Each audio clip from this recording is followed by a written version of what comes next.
Tim lives in Truro, Massachusetts. He and his wife attended a conference we had 2 or 3 sessions ago. And said he knew that he had history of a tide mill in his backyard.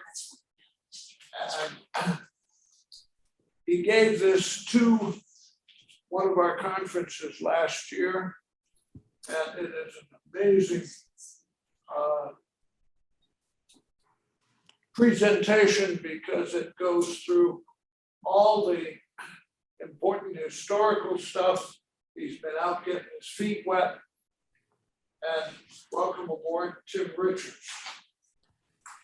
Well, thank you very much, Bud. And I would also like to thank all of the members of the TMI board and a number of other TMI members, including Pat Malone and Bob Gordon, who have been so helpful in this research. If you want to hear more about this particular tide mill in Truro, Massachusetts, I have been posting with Ron's help. I've been posting on the TMI website, and I do plan to continue to add a few more postings.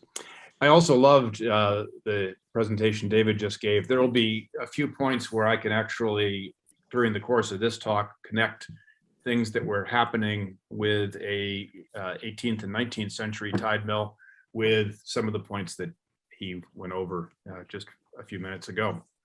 So we're going to talk about a tide mill in Truro, Massachusetts. And first of all, let me confirm that you're able to see my slides and that that's working for everybody. Yes. Yep. Okay. Works great. All right, good. So as Bud said, my wife and I moved to a house in Truro, Massachusetts on Cape Cod. And our house has an address on Mill Pond Road. And it took a little while, but after a while, I finally asked the question, why is it called Mill Pond Road? And nobody really knew. At least it was not part of the common lore around the town.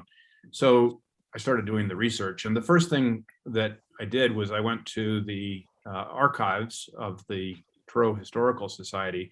And so right away in November of 2018, was able to find a number of documents that demonstrated that in fact there had been a mill at this site.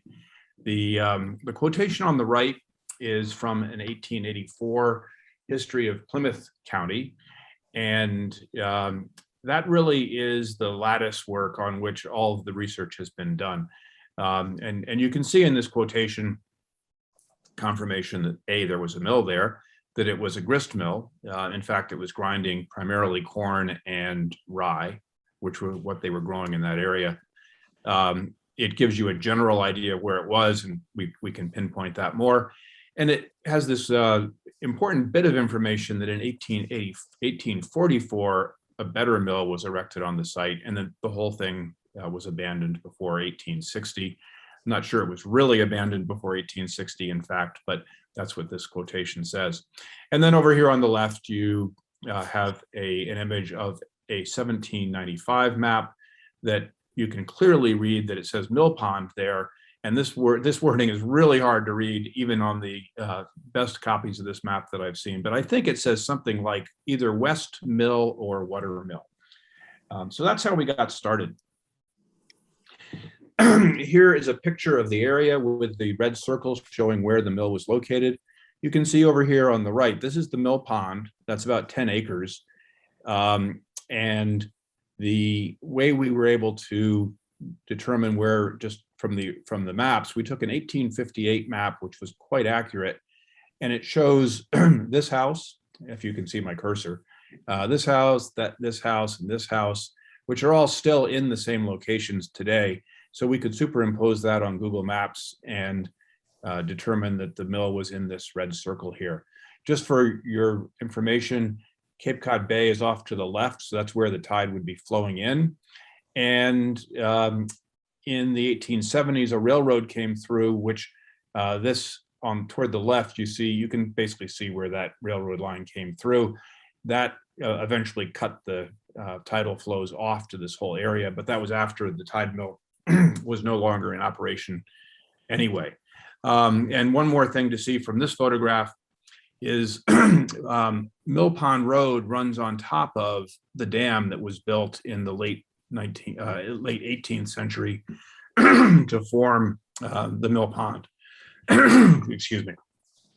So this is this area here was man-made, and that's the dam.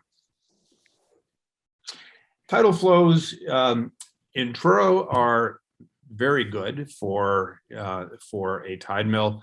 This is the town harbor. You can see the tide measuring stick, and ranges of tides in Truro are between about 7.5 feet at the least, and up to as much as 14 feet, depending on moon phases and, of course, other factors, as many of you know. But so 7.5 to 14 feet. It might have been a little bit less, probably maybe a foot less than that up at the tide mill site, but still a substantial range. It was great that David started with a comparison of wind power and tidal power. That was true back in the 18th and 19th centuries as well.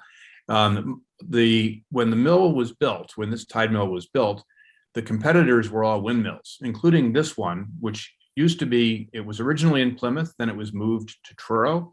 It was operating in Truro during the period when the tide mill was constructed, and for a few years after the tide mill went into operation. And now it exists down in Eastham, so you can actually go down and still see it. But most of the competition for the tide mill would have been windmills, and that brings us to this next point, which is, I think, something of considerable interest to tide mill enthusiasts.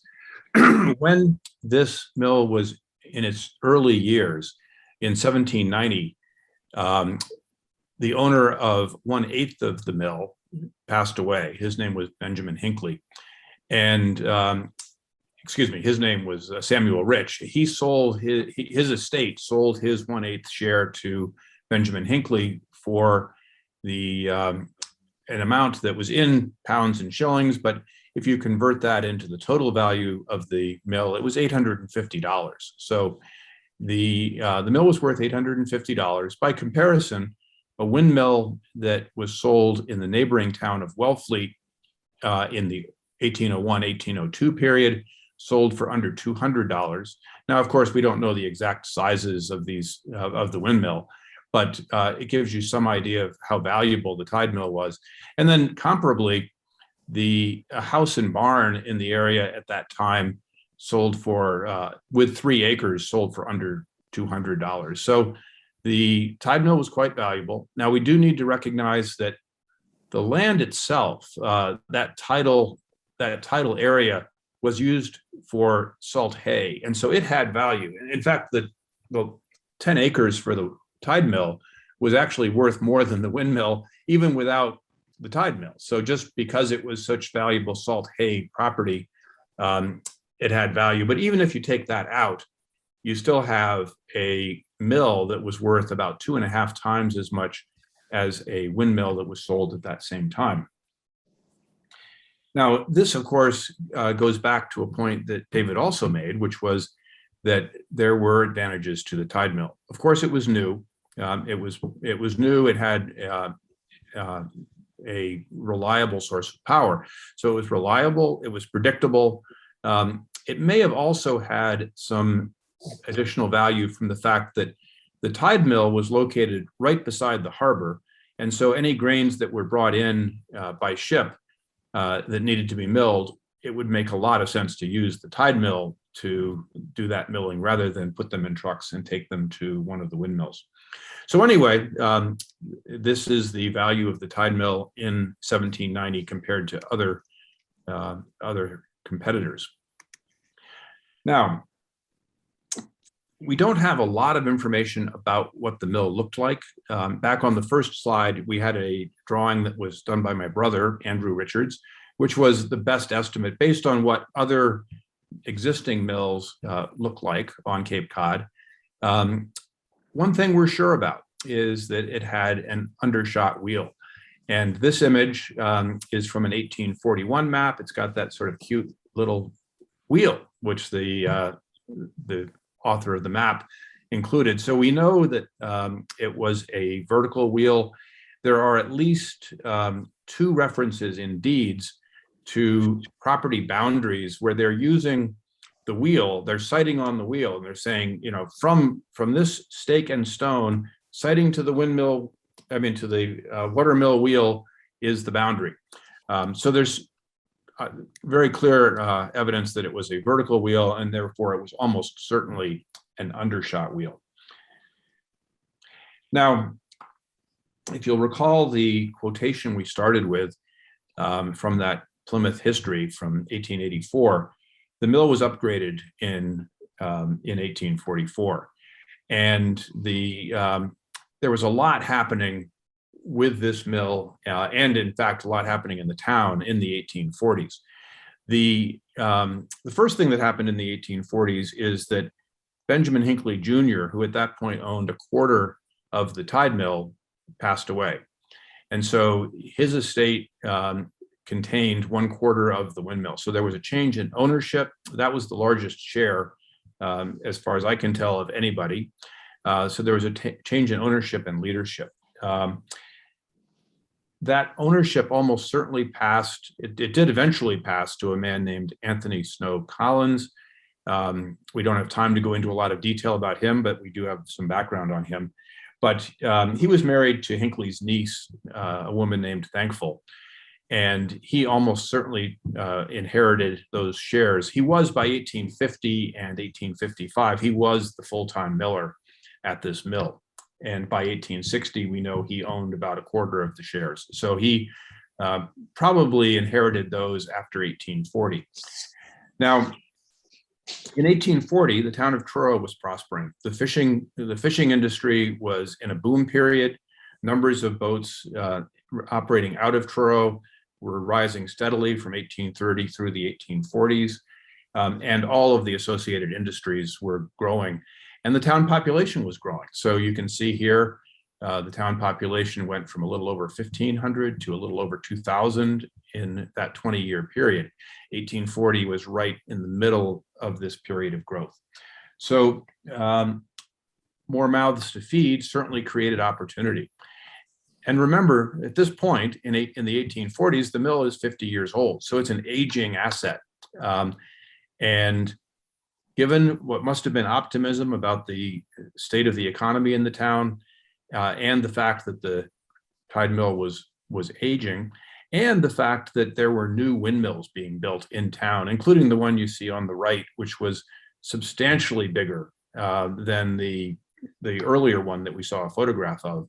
This one, probably each of its blades was 3 feet longer than the one that existed in 1790. So the competition was also stronger. And based on all of that, the new ownership decided to invest in an upgrade of the mill.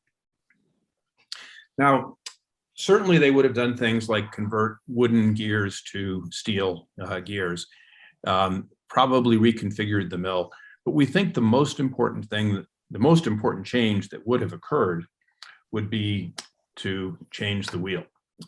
And I'd like to say special thanks to Pat Malone and Bob Gordon. I believe Bob is on this call, for assisting me in evaluating what might have been the type of technology that would have been applied in the early 1840s. And the image you see here is one that Pat helped me to locate. This is of a wing reaction wheel, which was patented in the late 1830s and which was being marketed by the 1840s.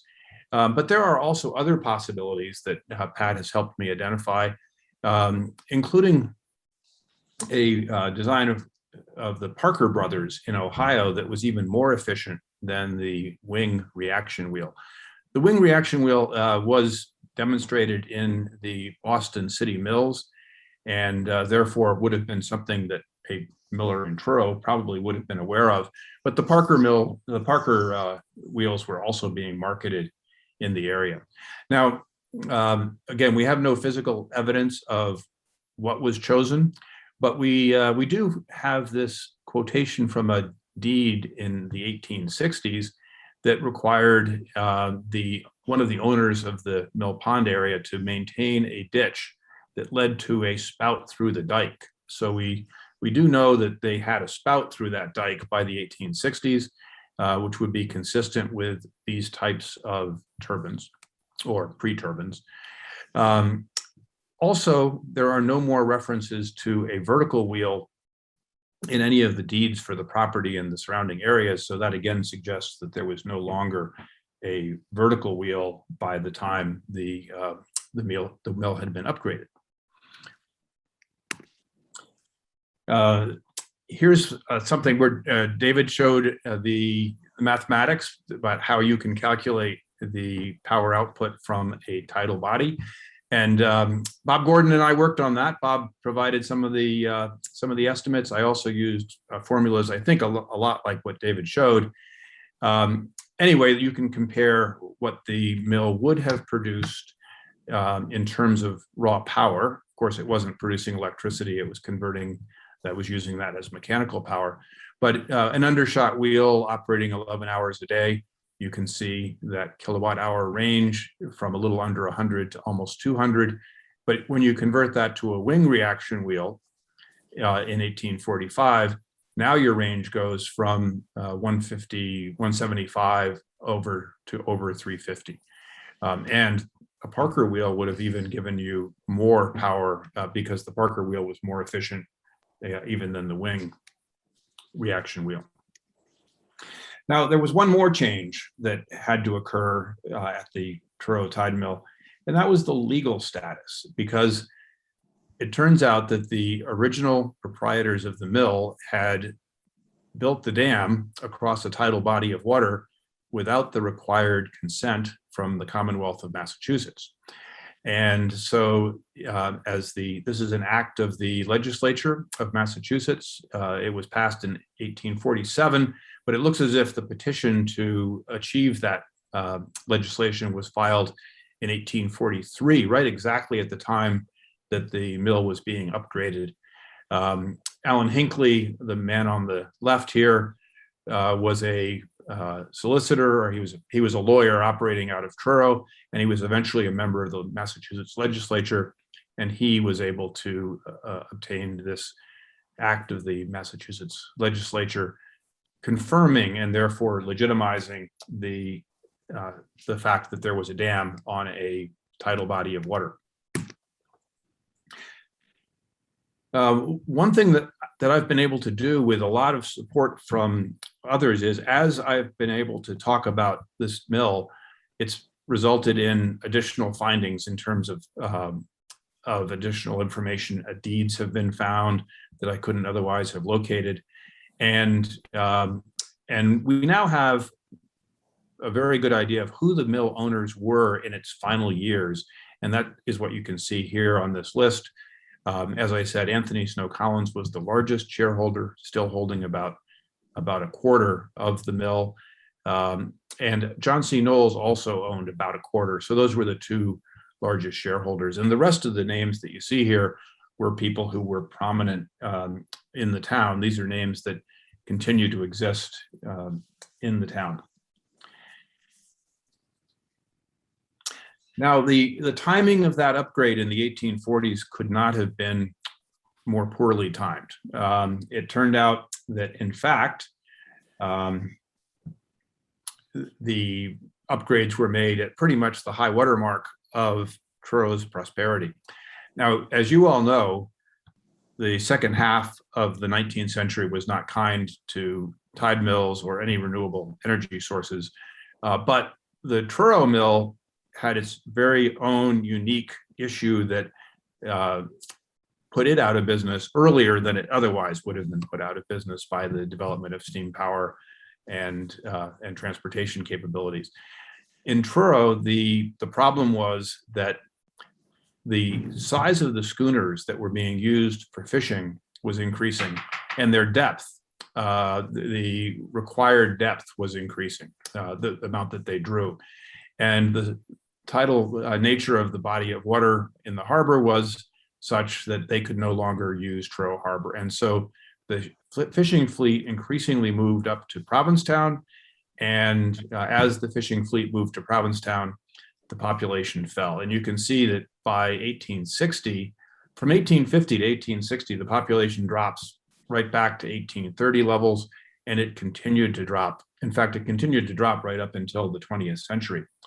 So the investment that was made in this mill back in 1844 turned out to only have a 16-year period where it was able to return any benefit to the owners at all. And of course, the tide mill is out of business by the early 1860s. In terms of artifacts, we know for sure that one of the millstones is the one you see in the center of the picture here.